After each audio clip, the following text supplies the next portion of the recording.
this episode.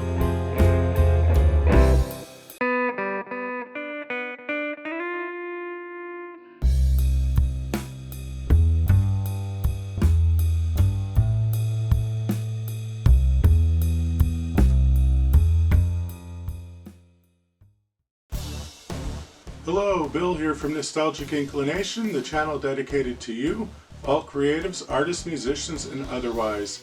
If you're new to the channel, welcome, and if you're returning, great to have you again. Today we have a rather swell episode. Our challenge theme is the 1950s, and we're going to be creating a caricature portrait of a 1950s waitress, and we're going to be making music to accompany it. So let's turn the color on and get straight to it.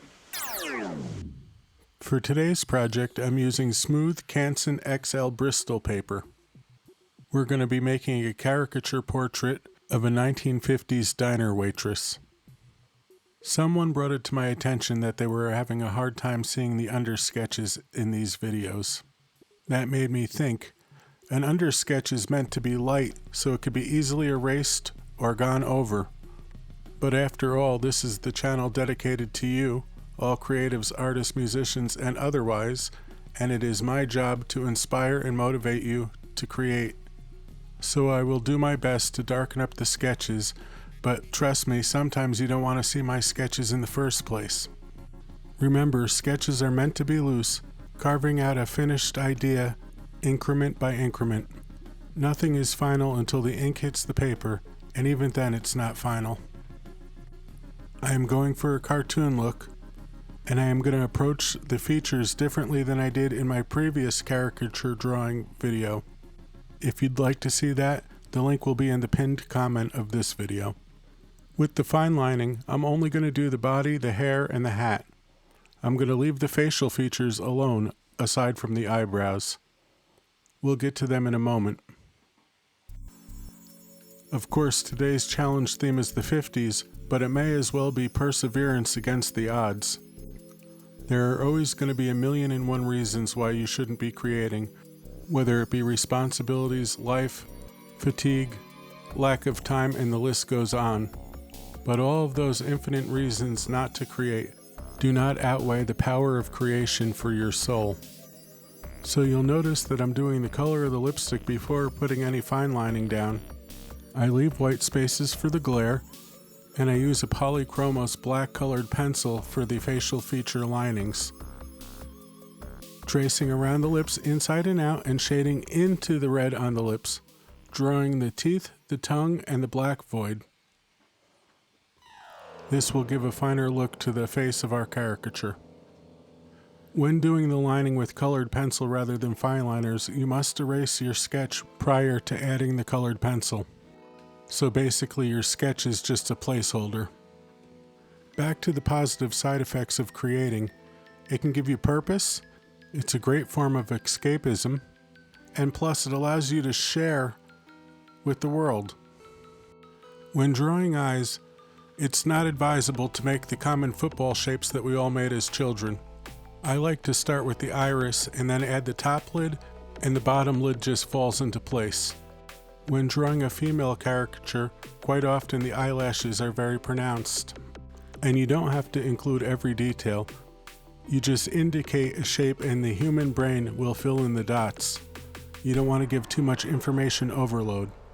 I'm using Copic sketch alcohol markers, and the magic of alcohol markers is their blendability.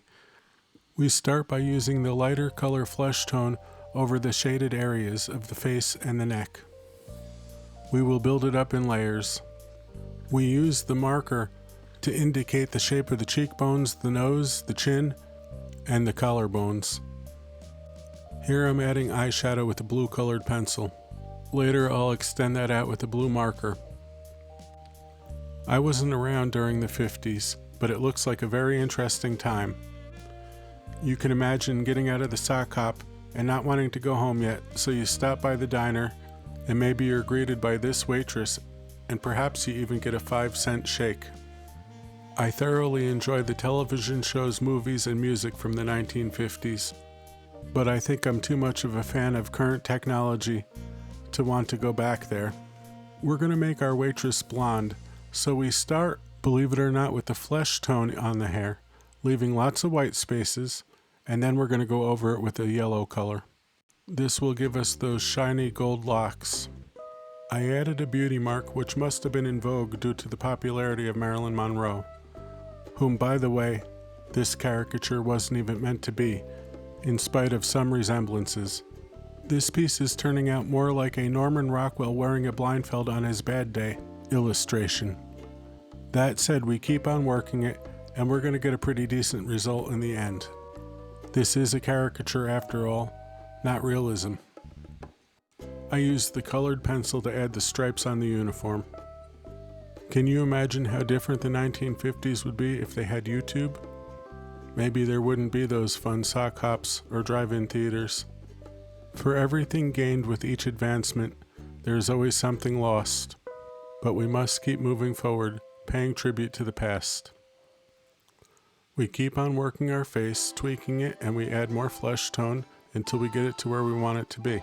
By shading the left side of the face darker, we have determined that the light is coming from the right side of the face. As a creator, one of your superpowers is even controlling light. Now I'm using the colorless blender, which is pure alcohol, to smooth out the rough sections. I again would like to mention all the positive feedback I have received since we have began this journey. It gives me the pep in the step to keep going. Here I'm using a light gray to accent some of the shadows, but you don't want to get too carried away with it. The gray does, however, add a lot of dimension to the white parts of the uniform. If you keep on plugging, before you know it, your project starts coming together. One moment you think, will I ever get there? And the next moment you look down and you say, oh hey, that's not that bad. Now I add lines in the hair with a black colored pencil, which really brings it to life. Remember, if you indicate, the brain will fill in the rest. I am happy with our caricature. Beauty is in the eye of the beholder. I'm excited about today's music project. I'm going to be making a piece of music that might have been heard at our imaginary sock hop. Growing up, my father was in a great cover band that played music from the 1950s and 60s. It's almost impossible to not be happy when you're hearing that music. In spite of having less tools to work with, like Logic Pro X that I commonly use, the music created during that era was timeless, and we can thank the 50s for rock and roll. Finally, I'm polishing out some finishing touches, and I will complete it off camera, and you will see the final reveal at the end after the fun music project we have in store ahead. Do you shop at Amazon? If so, please consider clicking this Shop Now Amazon link below in the description. It helps out the channel and costs nothing extra to you. Thank you, and now for the music segment. It is my intention to cut back on some of the fine minutiae during the music segments to keep things interesting. I did sequence a drum track on Logic Pro X, and that will be heard in the final reveal. Here I'm recording the bass track. I use a stand-up bass sample from the Contact Complete library by Native Instruments. I am playing to a click track, but the screen capture file was corrupted, so for now, you'll just hear the bass. I'm using a very common 1950s chord progression with a little bit of my own signature infused. For the main riff, I use a 1-6-4-1-5 progression, with the 4 being a minor. Quite often with songs like In the Still of the Night, you get a 1-6-4-5 progression. This has a lot of that feel, but yet different. When multi-tracking, you do not want to go all out on each instrument. You want to leave space for the other instruments to exist harmonically. We can sequence the bass in, but nothing compares to playing it in with that human element. I am able to somewhat emulate the human element with MIDI transform, and I do so on the drum track. It unquantizes the notes from the grid and randomizes the velocity, doing its best to remove the robotic feel.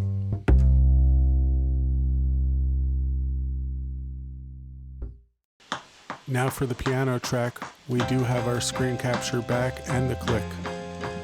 Because our bass track is in a low register, I play the left hand of the piano in a higher octave than if I were to be playing the piano solo. You want to try to avoid overlapping frequencies when possible. You'll be glad you did when mixing. I like to get the whole thing done in one continuous take. For one, it makes for a smoother video during the final reveal, but a recording is meant to be a capture of a performance. And with all these digital audio workstations such as Logic Pro X, Pro Tools, Audacity, Reaper, it is very easy to just copy and paste. And I'm guilty as charged, but now I have you guys to keep me honest. When composing a piece of music, even if it's not a full song like this, I always like to add a B section to keep things interesting and fresh. During this journey of creating these videos, I've used some interesting instruments like the mini sax, the penny whistle, the concertina accordion, a homemade bull roarer, and didgeridoo, both featured in the Australian episode if you've missed it, the ukulele and lap steel guitar, and even the mandolin. But it dawned on me, I haven't yet included the traditional guitar, quite probably the most popular instrument in our modern Western culture. I keep things simple, but the guitar really does sweeten up this production. Again, we are going for one continuous take, and normally I would double up the guitar for fullness and so that I can stereo pan it left and right. But in the 1950s, they did not double up the guitars due to a lack of tracks and analog tape. When I edit, all I have to do is press the delete button, but when they edit, they needed a razor blade and scotch tape. I have had the opportunity to record on 2-inch tape before, and it is very rewarding. One, because you had to commit to your take, and two, because of the warmth that the tape added to the recording. I was contemplating adding a melody line with the mini sax or even sampling in some doo-wops or shoo-wops, but in the end I decided to leave it basic, which suits this piece well. As we wrap up this musical production segment, thank you for sticking with me to the end. Let me know in the comments if you prefer the art, if you prefer the music, if you prefer both, or if you prefer neither. Now that the final reveal is nearing, sit back and imagine yourself in the simpler time of the 1950s. Now for the final reveal. Thank you for watching, and please like and subscribe.